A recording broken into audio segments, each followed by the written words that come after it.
কোথাকার এইভাবে মানুষকে ঠকাতে আছে। আমার তো হৃৎপিণ্ড করে বাস্ট হয়ে যাবে বুক করে। কে এসেছে? কে আবার কোয়াটা তোমাদের আজ হয়ে গেল আর আমার পিঠে চামড়ায় কোয়াটা জুতো। ও নীলুদা, আমি তাহলে এই ফাঁকে আস্তে আস্তে কেটে পড়ি। কোথায় কেটে পড়বে বাছা দল? কোয়াটা এই পথ ধরেই ঘরে আসছে, ধরা পড়ে যাবে। এই সর্বনাশ, তাহলে এখন উপায়? তাহলে এখন উপায় উপায় উপায় উপায় হ্যাঁ উপায় একটা আছে।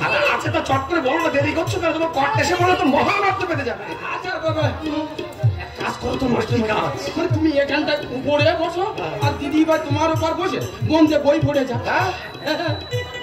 তারপর তারপর আর কি কোয়াটা দরজার কাছে গেলে আমি বলে দেবো যে দিদি ভাই চৌকির উপর বসে পরীক্ষার পড়া পড়ছে।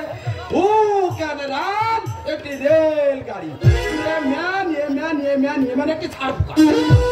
সাবাস সাবাস নীলুদা, সাবাস।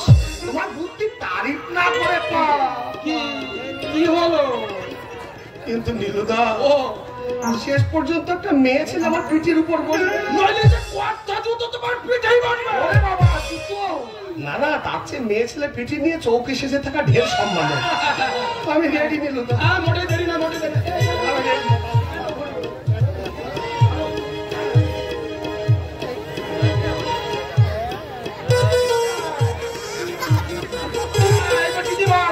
চটপট মাস্টার মশাইয়ের উপর বসে মন দিয়ে বই পড়ে যা। আর লজ্জা করলে এসে কোয়াটা এসে পড়ে। মানে উত্তম, উত্তম তুমি যেন কিছু মনে করো না। দেখো আমি কিন্তু বাধ্য হয়ে মনে করে নিকুচি করেছে।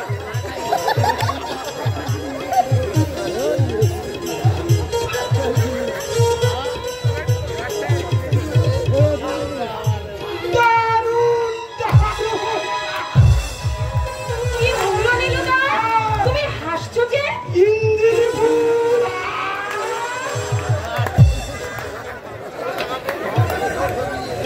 তুমি মাতালের ভান করে আমাকে ইঞ্জিনি ভুল দেখিয়েছিলে মাস্টার মশাই।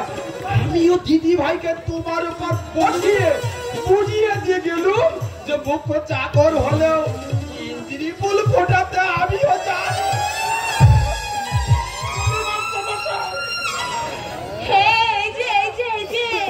দেখলে তো নীলুদা তোমাকে কেমন বানিয়ে দিয়ে চলে গেল। হ্যাঁ দেখলাম, আর সেই সঙ্গে সঙ্গে ভাবি বউয়ের ওজনটা ভালো মতো বুঝে নিল। তুমি না একটা ভারী অসভ্য। আগে তো হালকা অসভ্য ছিলাম প্রিয়ে, তোমাকে ভালোবেসে হয়ে গেছি ভারী অসভ্য। তাই বলছি।